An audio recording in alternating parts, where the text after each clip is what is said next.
Grabe ang lupit! Saksihan ang makasaysayan at makulay na Parada ng Kalayaan na ginanap sa Quirino Grandstand bilang pagdiriwang ng ika-128 araw ng kalayaan ng Pilipinas. Tampok sa engranding parada ang mga makukulay na float, kahanga-hangang pagtatanghal, makabayang musika, military parade at pagpapakita ng lakas at kahandaan ng Armed Forces of the Philippines at Philippine National Police. Ipinakita rin sa pagdiriwang ang mayamang kultura, kasaysayan at pagkakaisa ng sambayanang Pilipino. Sa kanyang mensahe, hinikayat ni Pangulong Bongbong Marcos ang bawat Pilipino na patuloy na mahalin, piliin at ipaglaban ang Pilipinas para sa mas matatag at mas maunlad na kinabukasan. Mga kababayan, ang Pangulo ng Republika ng Pilipinas, Ferdinand R. Marcos Jr.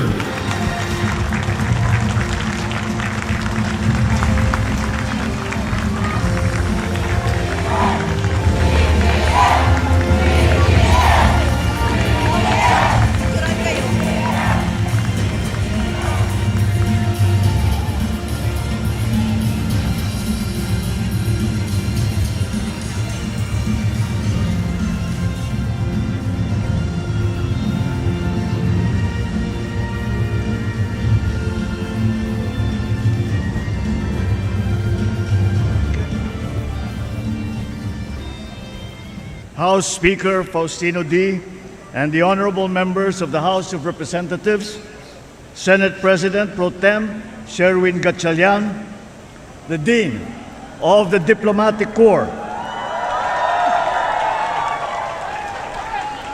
the Dean of the Diplomatic Corps and the Apostolic Nuncio to the Philippines, the Most Reverend Charles John Brown, and the Excellencies of the Diplomatic Corps, honorable members of the Cabinet, Manila City Mayor Isko Domagoso, AFP Chief of Staff General Romeo Browner and the Major Service Commanders, PNP Chief General Jose Melencio Nartates Jr., Philippine Coast Guard Commandant Admiral Ronnie Hill Gavan, First Lady Luis Araneta Marcos, my fellow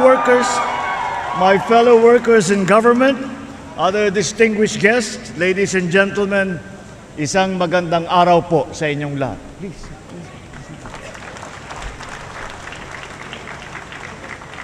Sa araw na ito, ginugunita natin ang ika-128 anibersaryo ng Proklamasyon ng Kalayaan ng Pilipinas. Sa loob ng lampas 300 taon, naging kolonya ang ating bansa. Sa ilalim ng pamumuna ng dayuhan, dinanas ng ating mga ninuno ang kahirapan, kawalan ng katarungan at pang-aapi. Ang pagnanais natin na makamit ang hustisya at pagkakapantay-pantay ang siyang nagtulak sa lahing Pilipino na mag-alsa laban sa pamamahala ng dayuhan. Sina Tamblot, Sumuroy, Daguhoy at Diego at Gabriela Silang ay ilan lamang sa mga naunang lumaban sa mga dayuhan. Ang pag-aalsa sa Bohol, sa Pidig, Ilocos Norte, sa Cavite ay senyales ng mga maigting na pagnanais ng ating mga ninuno na maging malaya. Subalit, dahil sa pagkakahiwa-hiwalay at kawalan ng isang layunin, hindi sila nagtagumpay. Sa ilalim ng katipunan, nagawa ni Gat Andres Bonifacio at ng mga katipunero na pag-isahin ang bayan tungo sa isang adhikain at isang laban. Ipinagpatuloy ni General Emilio Aguinaldo ang pakikibaka at tangan lamang ang pananampalataya, pagmamahal at kabayanihan, itinaas ang ating watawat sa Kawit, Cavite na makasaysayang araw noong itong 1898. Dito, ipinahayag natin sa buong mundo ang hangarin nating mamuhay bilang isang malaya at nagsasariling bansa. Mula sa araw na yun, itinatag natin ang Republika ng Pilipinas. Naitayo natin ang mga institusyon na nagsisilbi sa mamamayan at nabigyan tayo ng pagkakataon hubugin ang ating kinabukasan. Matapos ang mahigit 1 siglo mula nang makamit natin ang kalayaan, ano na ang nagawa natin sa kalayaang kanilang ipinaglaban? Sapagkat hindi sapat na lingunin lamang natin ang nakaraan, kailangan magsilbing pundasyon ang mga aral nito sa ating kasalukuyan at sa ating kinabukasan. Ang ating kasaysayan ay nagturo sa atin na sa pagkakaisa lamang makakamit ang kasarinlan. Na ang tunay na mga pinuno ay yung nagsasakripisyo ng sariling interes para sa ikabubuti ng bayan. Na ang kalayaan ay dapat na inaalagaan. Gamitin natin ang mga aral na ito upang mapaunlad ang ating bansa at mapalawig ang ating kasarinlan. Maraming hamon sa ating kalayaan at kaunlaran. Nandyan ang mga katiwalian, pagkakakanya-kanya at kahirapan. Nandyan din ang mga pandaigdig na kaganapan at banta ng tinatawag na climate change at kalikasan. Ngunit sa kabila ng mga ito, nananatili ang aking paniniwala at pag-asa sa galing, sipag at kabutihan ng ating lahi, ng lahing Pilipino. Sa maraming pagkakataon na ipakita natin ang ating kakayahan na manindigan para sa tama, na magmalasakit sa kapwa, na bumangon sa harap ng pagsubok. Lalo na sa panahon ng kalamidad, na ipapakita natin ang ating pagkakaisa, pagtutulungan at ang ating malasakit. Sa bawat Pilipino, ito ang aking panawagan. Huwag po tayong mapagod na mahalin, piliin at ipaglaban ang Pilipinas. Ipalalim natin ang ating kamalayan, maging mapanuri sa katotohanan. Gamitin natin sa tama ang ating kakayahan, hindi sa masama. Lumaban ng patas sa araw-araw, huwag pagsamantalahan ang pinagpaguran ng iba. At piliin natin ang ikabubuti ng bayan laban sa interes ng iilan. Kung mananatili tayong tapat sa mga adhikaing ito, matitiyak tayong magmamana ang mga susunod ng henerasyon ng isang bansa na mas matatag, mas makatarungan at mas maunlad. Tandaan natin na ang kapayapaan, kasarinlan at kalayaan na ating tinatamasa sa ngayon ay tinubos ng dugo ng mga nauna sa atin. Naway magsilbing bigkis ang ating bandila, ang ating pambansang awit at ang ating pagka-Pilipino sa pagbuo ng isang bagong Pilipinas. Maraming salamat po. Mabuhay ang ating mga bayani. Mabuhay ang sambayanang Pilipino. Mabuhay ang Republika ng Pilipinas. Muli ang Pangulo ng Republika ng Pilipinas, Ferdinand R. Marcos Jr.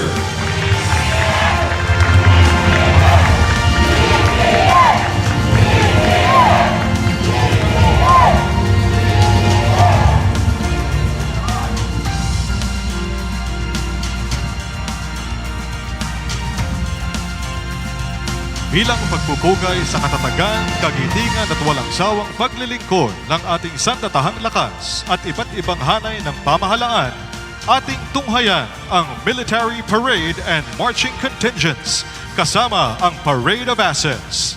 Isang makabayang pagtatanghal ng disiplina, kahandaan at pagkakaisa. Sumasalamin sa lakas ng bansang patuloy na nagbabantay at nagtatanggol sa ating kalayaan. Mabuhay ang sambayanang Pilipino!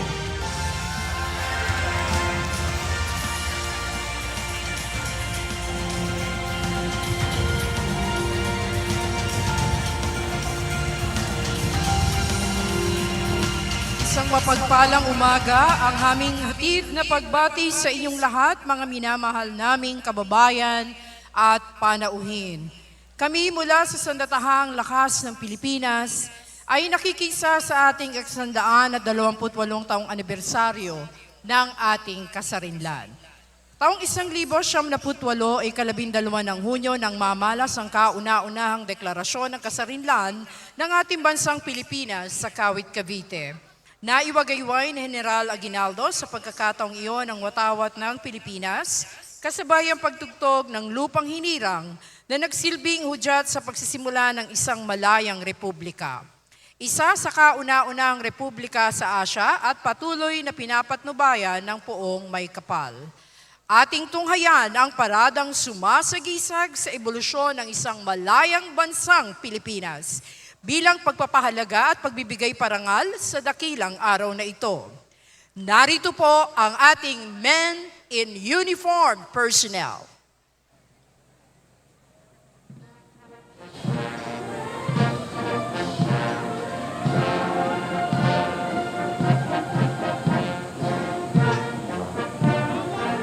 Ang mga tagapangalaga ng bansa, naglilingkod sa iba't ibang larangan, isinasanggalang ang bansa sa anumang pagbabanta. Bumubungad po ang parada na kinabibilangan ng mga kawal Pilipino, ang mga kasapi ng ating sandatahang lakas. Pinangungunahan nito ni Major General Jose Bonifacio F. Calab ng Hukbong Himpapawid, ang kanyang kalupunan, Colonel Leopoldo Asarden IV at Christopher Pablo ng Air Force, Captain Alan Canaleja ng Navy, Colonels Ronaldo Urbano, Navy Marines, Rafael Jason Talipan at Edward Viteño ng Army.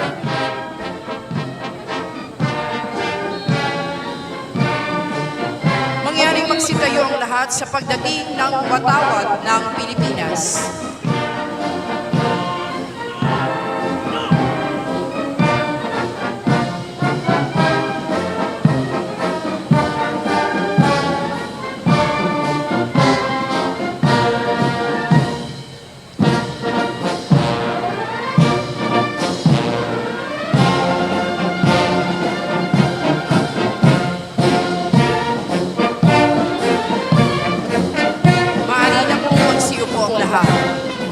Sumusunod ang pinagsamang banda ng ating sandatahang lakas ng Pilipinas.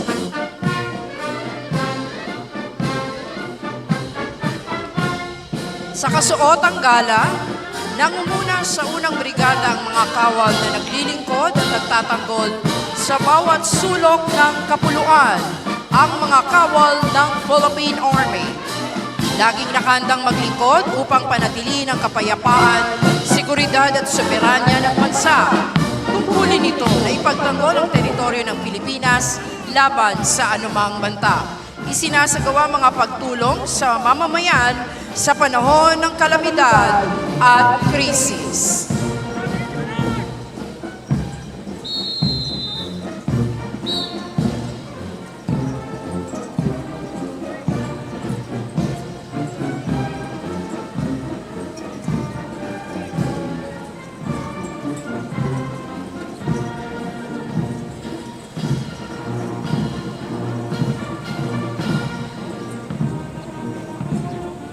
Sumusunod ang talupad ng mga tagabantay ng ating karagatan at unang linya ng depensa sa pangangalaga at pagtatanggol ng ating katubigang teritorial, ang Philippine Navy.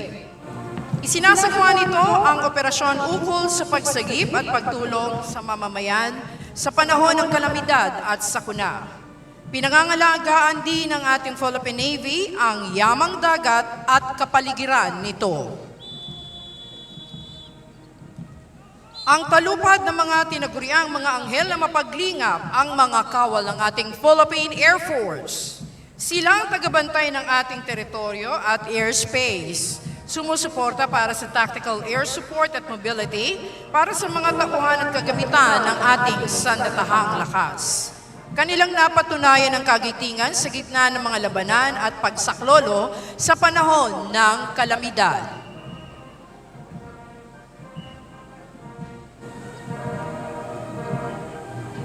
Ang pangalawang brigada sa kasuotang battle dress attire, binubuo ng Special Operations Forces o tinaguriang Elite Forces ng ating sangdatahang lakas ng Pilipinas.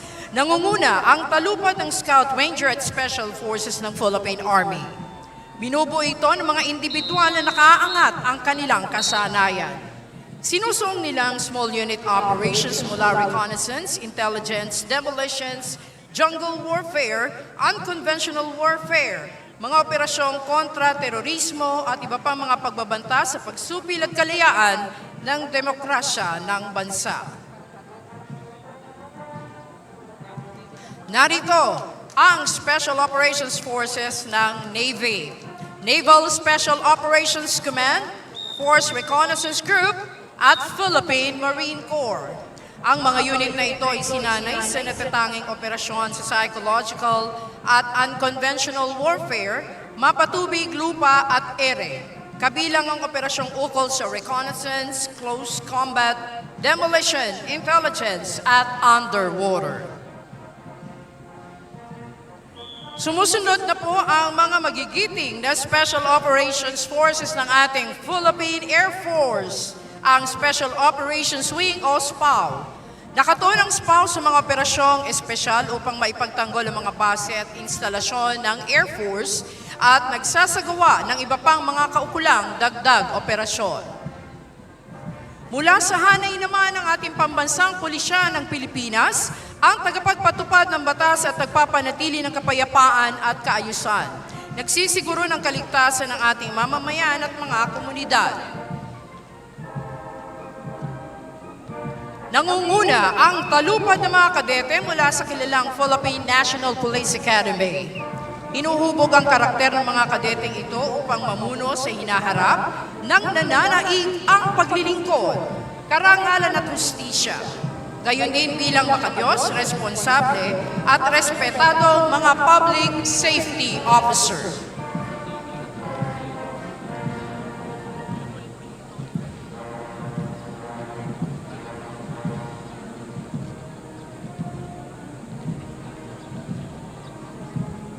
Sumusunod ang mga kinatuwa ng Special Action Force, ang kilalang pangunahing maneuver unit na nakatuon sa rapid deployment sa anumang lugar sa bansa, partikular sa mga sitwasyong may bansa at internasyonal na implikasyon kontra terorismo, kontra insurhensya, hostage rescue, civil disturbance management, search and rescue at iba pang espesyal na operasyon.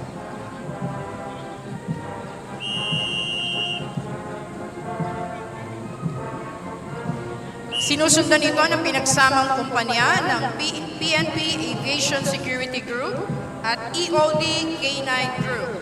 Bilang espesyal na unit, sinisiguro ng PNP APSI Group ang kaligtasan sa mga paliparan ng bansa laban sa opensiba at mga gawaing terorismo, katuwang ang Explosive Ordnance Disposal at K9 Group para sa bomb detection, disposal operations at seguridad sa mga pampublikong lugar at mahahalagang aktibidad. Kabilang pa rin sa hanay ng kapulisan ng National Capital Region Police Office, nakaisa sa pagpapanatili ng kapayapaan, kaayusan at kaligtasan ng ating komunidad, kaagapay para sa isang maayos, tahimik at ligtas na pamayanan.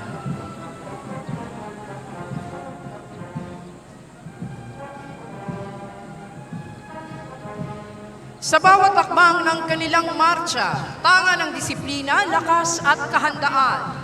Narito po ang mga kawani ng Philippine Coast Guard o Tanod Baybayin ng Pilipinas. Ipinamamalas ng mga kawani nito ang katapatan sa kanilang tungkulin at patuloy na ginagampanan ang mahalagang misyon na protektahan ang buhay at ari-arian sa karagatan. Ipatupad ang mga batas maritimo at panatilihin ang soberenya sa loob ng karagatang saklaw ng Pilipinas.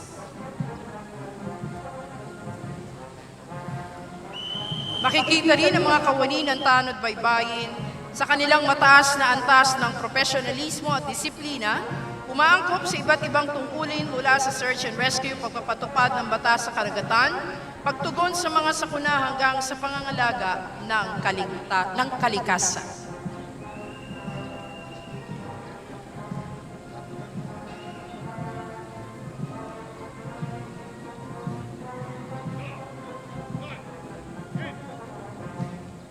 Nasa ating harapan ang mga kinatawan ng Bureau of Fire Protection na kawanian ng pamatay, sunog, Responsable ang ahensyang ito sa pagsisiguro ng kaligtasan ng mamamayan sa pamamagitan ng pag-iwas o supresyon ng panganib at kapinsalaang dulot ng sulong.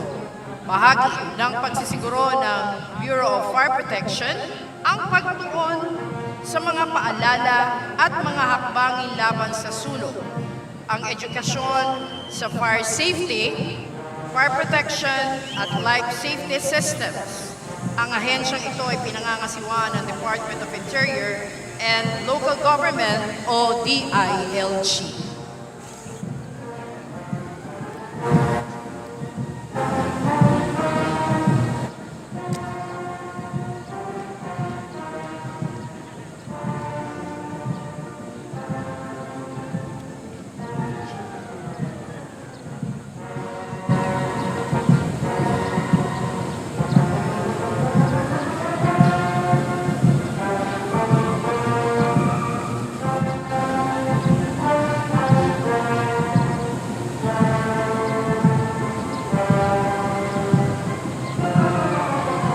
Narito na po ang pangunahing ahensya ng pamahalaan sa ilalim pa rin ng Department of Interior and Local Government, ang Bureau of Jail Management and Penology o BJMP na itinatag sa bisa ng Republic Act 6975 taong 1991. Ang BJMP ay may mandatong tiyakin ang maayos na pamamahala ng mga kulungan sa mga lungsod, munisipyo at distrito sa buong bansa.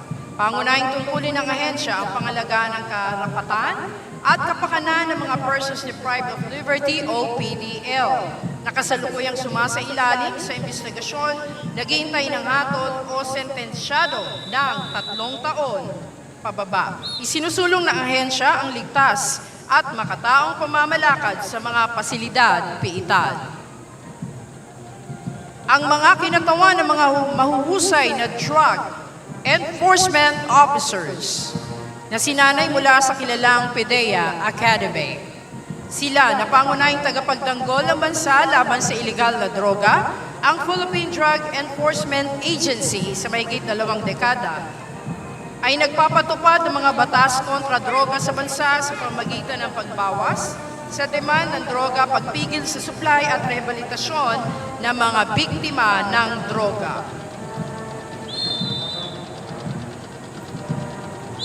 Nasa ating harapan ang mga kinatawan ng Bureau of Corrections, isa sa mga pangunahing haligi ng Philippine Criminal Justice System sa ilalim ng Kagawaran ng Katarungan o DOJ. Sinasagawa nito ng buong profesionalismo, integridad at taus-puso ang hangarin at tungkuling makapagpabago at mapanatili ang pambansang seguridad sa loob ng mga piitan habang binibigyang daan ng pagbabago, reformasyon at pagbabalik loob ng mga taong ipinagkatiwala sa kanilang pangangalaga. Mga kababayan, ang mga ipinagmamalaking kagamitan sa sakyan para sa pang-operasyong pandigma at sa iba't ibang larangan ng ating sandatahang lakas kabilang ang iba't ibang hanay ng uniformadong ahensya ng ating pamahalaan. Nangunguna rito ang Sabra 105mm light tank mula sa ating Philippine Army na nakadisenyo upang makapagbigay ng mataas na antas ng mobility, firepower at protection para sa ating kasundaluhan. Sumisimbolo ito ng kahandaan, lakas at determinasyon sa pagtatanggol ng ating bayan at soberenya nito. Natutunghayan naman natin ang Atmos 155mm self-propelled howitzer.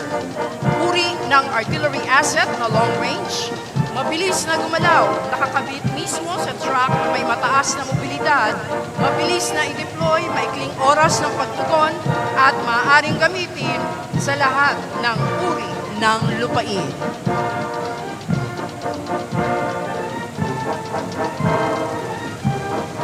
Sumusunod po ang search and rescue team mula po sa ating Philippine Army.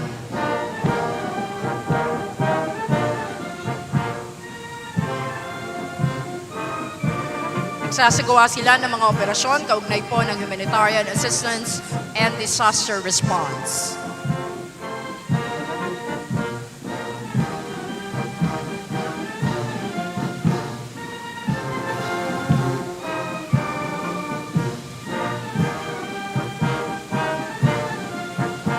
Narito rin po sa ating harapan ang mga sasakyang armor ng ating Philippine Navy Marines.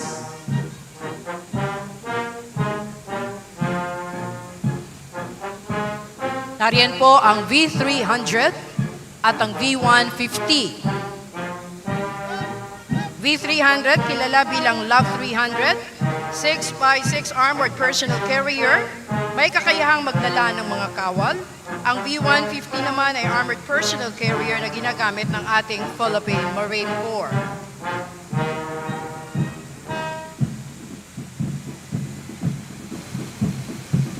Nariyan din po ang 155mm howitzers mula pa rin po sa ating Philippine Navy Marines. At nasa ating harapan ang 105mm howitzers na pawang mga gamit bilang artillery asset. Ang Regent Hall inflatable boat, lulan ang ating Special Operations Forces ng ating Philippine Navy. Mabilis at magaang na sasakyang pandagat na ginagamit para sa mga operasyong pandagat tulad ng pagpapatrolya, search and rescue, paglilipat ng mga tauhan at kagamitan, gayon din ang maritime interdiction. Nasa ating harapan ang C3 van, command, control, and communication van ng ating Philippine Navy na nagpapadala at tumatanggap ng mga kautusan, pagbabahagi ng impormasyon, koordinasyon ng mga sasakyang pandagat, panghimpapawid at panlupa.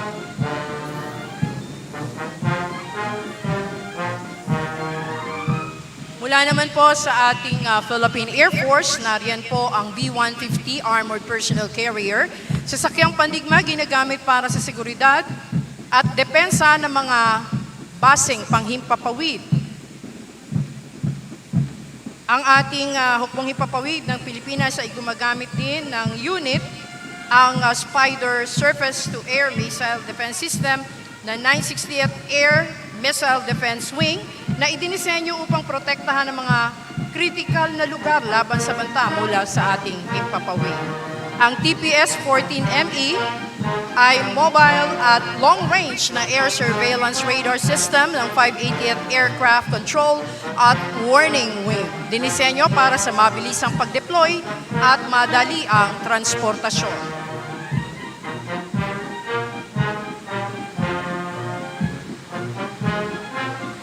Ang mga sasakyan mula sa pambansang pulisya ng Pilipinas.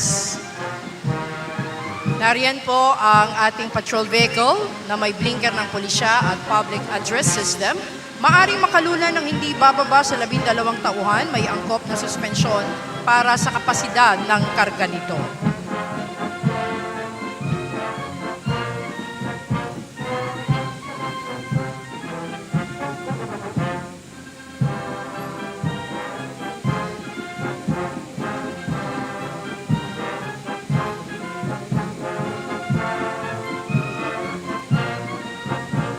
Narito po sa ating harapan ang PNP SOCO van, ginagamit ng mga investigador sa pagsusuri at pagpoproseso ng pinangyarihan ng krimen. Mga heavy motorcycle mula sa Highway Patrol Group. Mga light motorcycle mula po sa NCRPO. Mga sasakyang pawang gamit sa mga tungkulin at gawain sa pakikipag-ugnayan, gawaing administratibo, pagpapatrolya at pagpapanatili ng police visibility.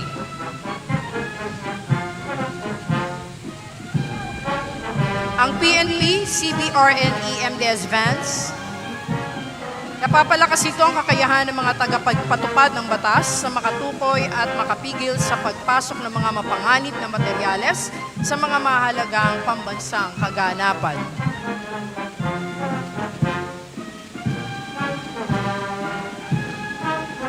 Ang ating SWAT vans, magaan, matibay at matatag na sasakyan gamit para sa paghahatid o pagdadala ng mga tropa o kargamento para sa mga espesyal na misyon. Nariyan din po ang Armored Personal Carrier ng ating Philippine National Police gamit sa paghatid ng mga tropa na nangangailangan ng proteksyong armor. Idinisenyo upang maiiwas sa mga operatiba para sa direktang entry assault o pagpasok ng may pag-atake sa isang partikular na gusali at iba pang barikadong instruktura. Narito po ang PNP High-Speed Tactical Watercraft, sasakyang pandagat na napakadaling imaniobra, mainam para sa mababaw na katubigan, maaring gamitin sa maritime interdiction o pagharang sa dagat, mga seaborne operation ng Special Action Force Maritime Group at iba pang espesyal na unit. Narito rin po ang rigid-hulled inflatable boats mula po sa ating Philippine Coast Guard. Sakay ang Maritime Security and Response Group, ginagamit para sa mabilisang pagtugis boarding operations at maritime safety patrol. Ang tactical jet ski, dinisenyo para sa mataas sa antas ng liksi, bilis at maasahang pagganap sa mga operasyong baybayin tulad ng search and rescue, coastal patrol, interdiction, disaster response, reconnaissance at surveillance. Nariyan din po ang ating mga fire truck mula po sa Bureau of Fire Protection. Gayon din po ang ambulansya nito. Ginagamit ito sa pag-apula ng apoy sa panahon ng sunog, samantalang ang ambulansya ay nagsisilbing mobile clinic para sa pagbibigay lunas at pagpapanatili ng buhay ng tao upang rumesponde sa komplikadong sitwasyon. Ang CSSR Trump, nakahanda ito sa paghahanap ng biktima, pag-shoring o pagsisiguro ng istruktura, bridging at break-in, lifting at moving, gayon din para sa confined space rescue.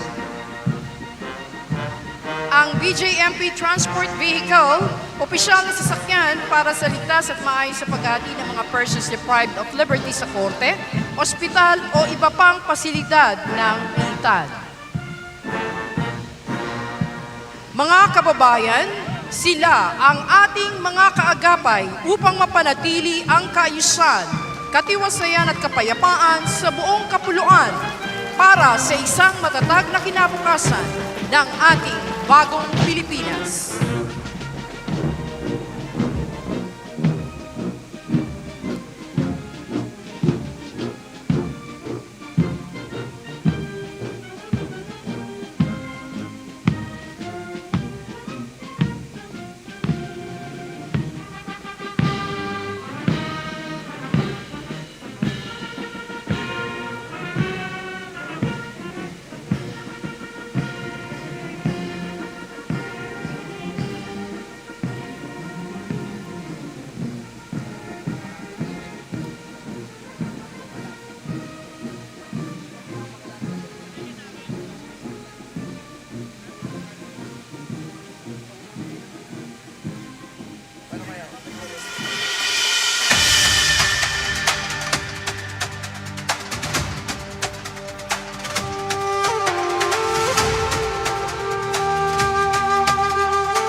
Sa bawat yugto ng ating kasaysayan, may tinig na patuloy na tumatawag.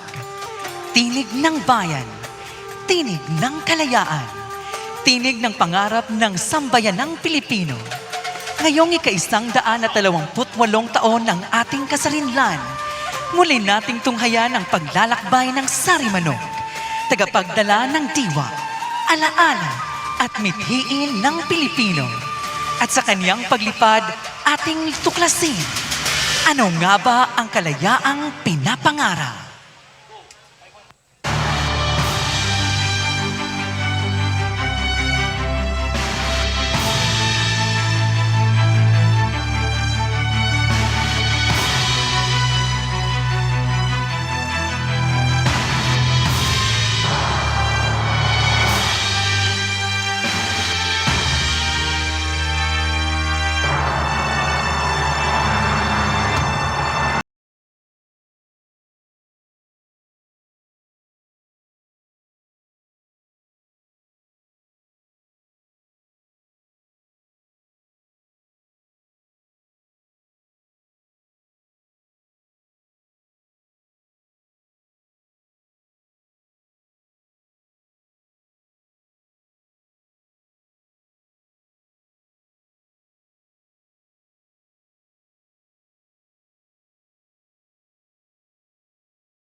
sa katahimikan at tibok ng timbol ng ating mga ninuno, isinisilang ang sari manok, simbolo ng pag-asa, dangal at kalayaan.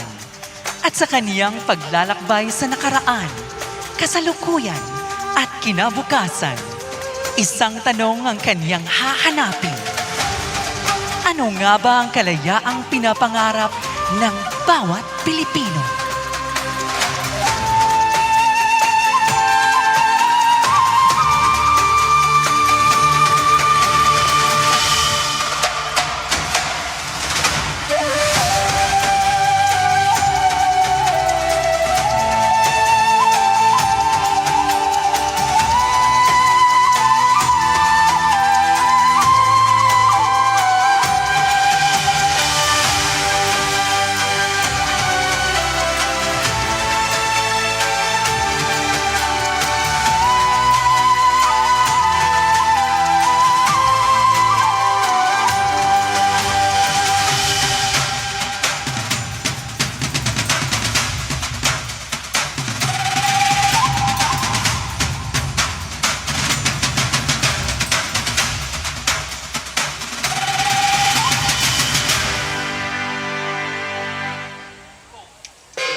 Bago dumating ang mga mananako, may sarili ng kultura, sining at pamayanang namamayaning sa ating kapuluan. Dito unang natuklasan ng sari manok ang kalayaang mamuhay ayon sa sariling paniniwala, tradisyon at pagkatao.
isang makulay na paglalakbay sa kaluluwa ng sambayanang Pilipino.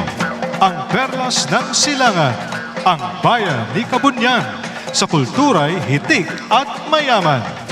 Mula Luzon, Visayas hanggang Mindanao, nabubuhay ang yaman ng ating kultura. mga epiko, pagdiriwang at mga tradisyong minana sa ating mga ninuno. Sa pamamagitan ng karosang ito, muli nating binubuo at inaalala ang mga alaala ng bayan. Mga alaalang hindi kailanman dapat malimot. Sapagkat ang kultura ay hindi lamang bahagi ng ating kasaysayan. Ito ay kalayaang iniingatan at buong pagmamalaking ipinapasa sa bawat henerasyon.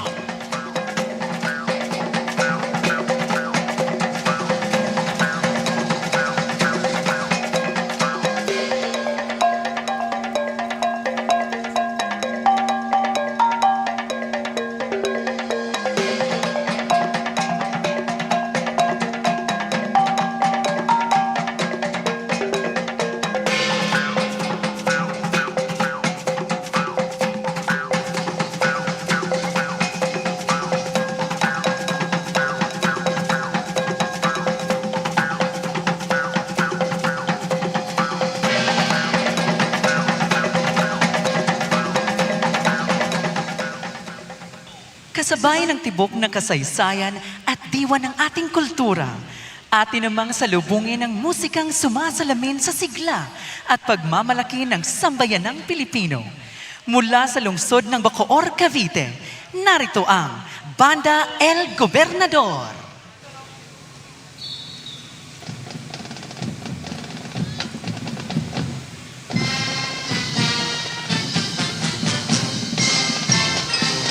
Ang Banda El Gobernador ng Bacoor, Cavite ay isa sa mga pinakatanyag na marching band sa lalawigan. Kinikilala sa loob at labas ng bansa sa pagrepresenta sa Pilipinas sa mga prestihiyosong kaganapan tulad ng ika-127 araw ng kalayaan ng Pilipinas Parade sa New York City. Bilang kampiyon sa Bacoor Festival 2025, Marching Field Show Competition at itinanghal na Best Marching Band sa Antipolo City Fiesta 2025. Patuloy nitong ginagampanan ang papel bilang tagapagtaguyod ng mayamang pamana ng musikang Caviteño.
dumating ang panahon ng pananakop at paglaban.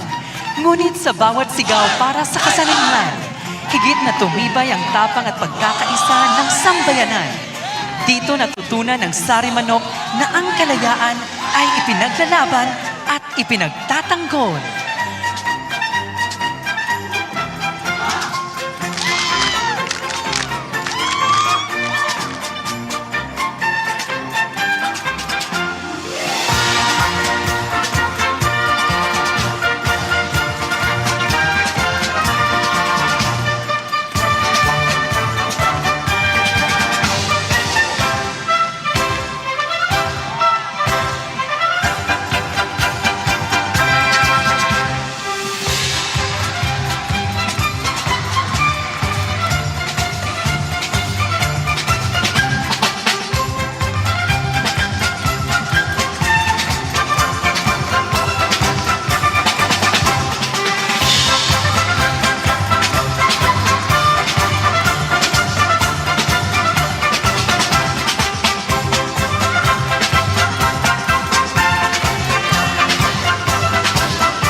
Ang ating susunod na karosa ay nagtataglay ng mga makasaysayang sandali na humubog sa diwa ng sambayanang Pilipino.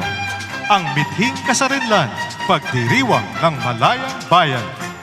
Mga bayani na nangarap, mga revolusyonaryong piniling lumaban, at isang bansang nagkaisa sa iisang mithihi, ang kalayaan. Sa ibabaw ng mga pangarap ng mga henerasyong nag-alay ng buhay para sa kalayaan, tayo ay muling lumilipad. Sapagkat ang kalayaan ay hindi kailanman basta minana. Ito ay ipinaglaban, ipinahayag, at ipinagtanggol ng sambayanang Pilipino.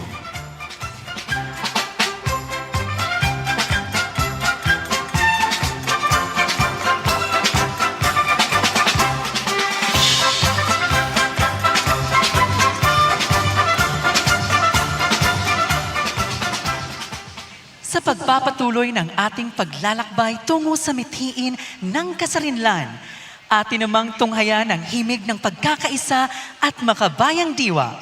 Mula sa lungsod ng Las Piñas, ating palakpakan ang Banda San Jose.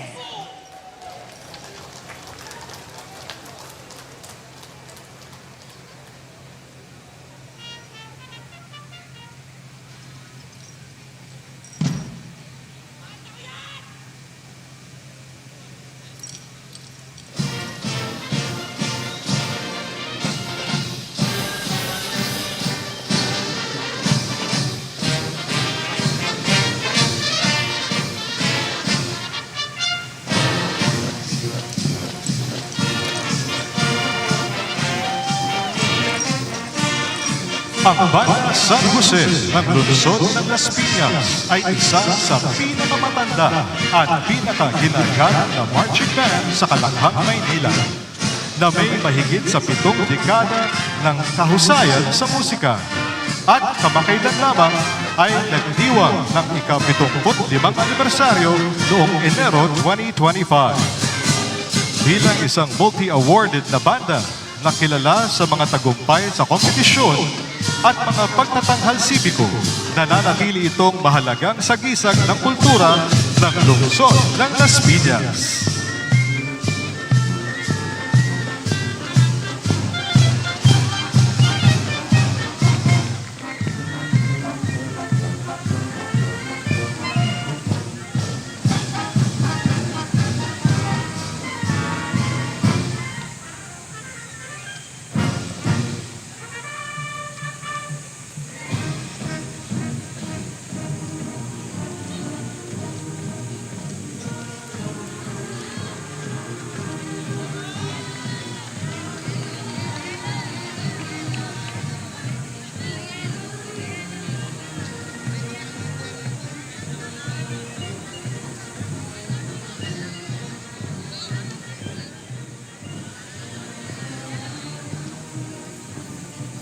Painting ha!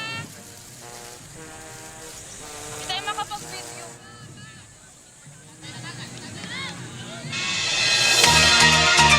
Sa makabagong panahon, nasasaksihan ng Sari Manok ang mga Pilipinong patuloy na bumabangon, nangangarap at lumilikha ng mas mabuting kinabukasan. Dahil ang kalayaan ay hindi lamang politikal, ito rin ay kalayaang matuto, magtagumpay at mamuhay ng may dignidad.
Ating salubungin ang susunod na karosa.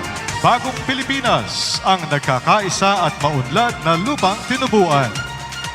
Habang ang bansa ay patuloy na naglalakbay tungo sa pag-unlad, mahalaga ang sama-samang pagkilos ng mamamayan at pamahalaan. Sa ating harapan ay ang larawan ng isang bansang nagkakaisa para sa mas inklusibo, matatag at makataong kinabukasan. Mula sa serbisyong pampubliko hanggang sa pangangalaga sa kalikasan, mula sa kabuhayan hanggang sa kahandaan sa sakuna, nabubuhay ang pag-asa ng isang bagong Pilipinas. Sa pamamagitan nito, ating nauunawaan na ang kalayaan ay higit na yumayabong kapag ang sambayanan ay sama-samang kumikilos tungo sa iisang layunin.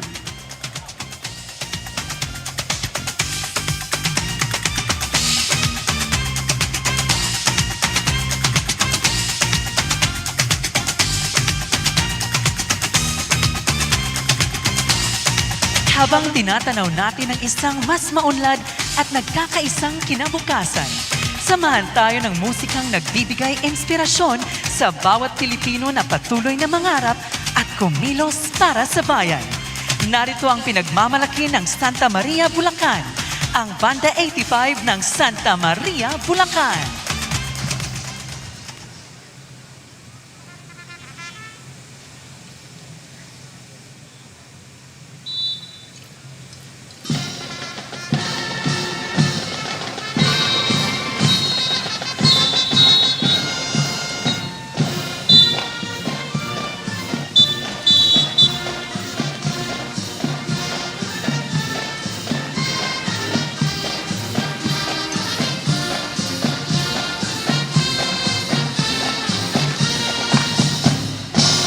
Ang Banda 85 ng Santa Maria, Bulacan ay isang kilalang community brass band na kinikilala sa mahalagang ambag nito sa lokal na tradisyong musikal at mga pagdiriwang sibiko.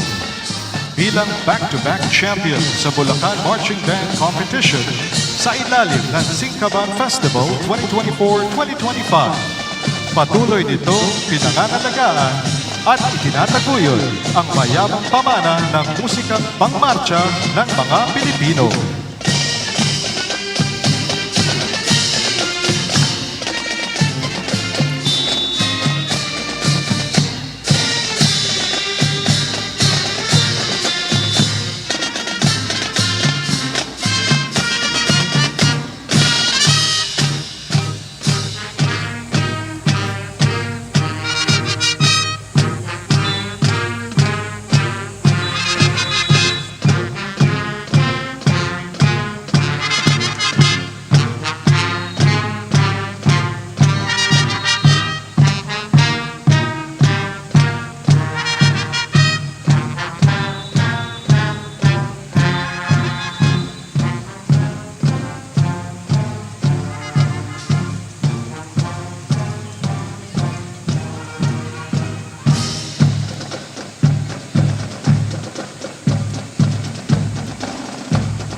Mula sa lakas ng ating kasaysayan at diwa ng ating sambayanan, tumatayo ang Pilipino bilang isa, nagkakaisa, may pagmamalaki at handang humarap sa mundo ng may dangal at tiwala sa sarili. Habang iwinawagayway ang mga watawat ng mga bansa, muling lumilipad ang Sarimano, sumasagisag sa isang bayang pinagdibigkis ng isang pangarap. Tapang, at pagkakakilanlang Pilipino. Mula Luzon, Visayas at Mindanao, ang sambayang Pilipino ay kumikilos bilang isang bansa sapagkat ang kalayaan ay hindi pasa ng iisang tao lamang, kundi ng isang nagkakaisang bayan na matatag na nakatindig at taas noong humaharap sa daigdig.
Salubungin ang ating huling karosa, ang balangay ng pagkakaibigan at ugnayan, ang mainit na pagtanggap ng sambayanan sa ASEAN.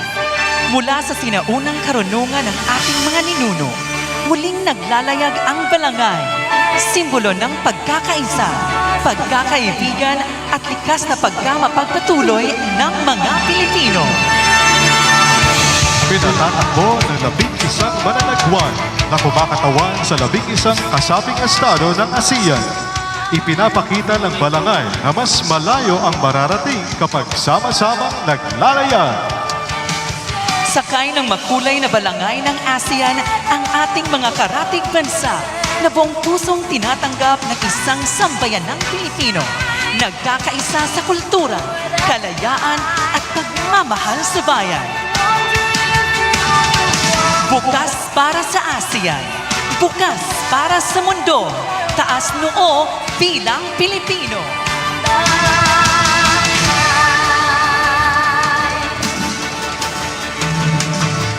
The stars above, they light away from golden dawns to dusky gray. We shred of hope today. With every shore, we dream forward. One vision, one ocean, together in motion. We rise, we shine, we reach for the sky. One heart, one dream, through the waters we gleam. ASEAN, we are one to the end of time. One vision, one ocean, together in motion. We rise, we shine, we reach through the sky.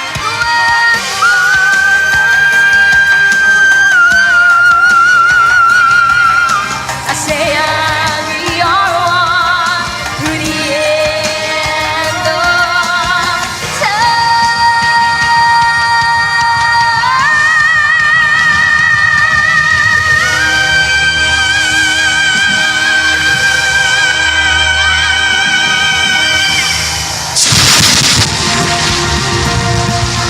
Sa pagtatapos ng paglalakbay, natuklasan ng Sarimanok ang tunay na diwa ng kalayaan, na ang kalayaang pinapangarap ay nabubuhay sa bawat Pilipinong nangangarap, kumikilos, nagkakaisa at nagmamahal sa bayan. Mabuhay ang sambayanang Pilipino! Mabuhay ang kalayaang pinapangarap!